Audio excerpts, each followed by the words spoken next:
Halo guys, kali ini kita wisata alam ke Danau Toba di daerah Kabupaten Simalungun. Namanya Pantai Salbe. Kali ini juga kita langsung cek Goa Babalian menggunakan motor kayu yang terletak di pinggiran Danau Toba. Tepatnya di Dusun Hutalian Purba Pasir, Kecamatan Haranggaul, Kabupaten Simalungun. Guys, harga tiket motor kayunya murah loh. Kisaran 20.000 per orangnya, bayar lunas setelah kembali dari tur danaunya.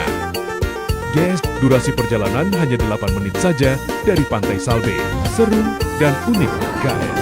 Nuansa Danau Toba yang terlihat indah dan kental, dengan cerita rakyat yang penuh dengan keajaiban alam dan cerita mistis.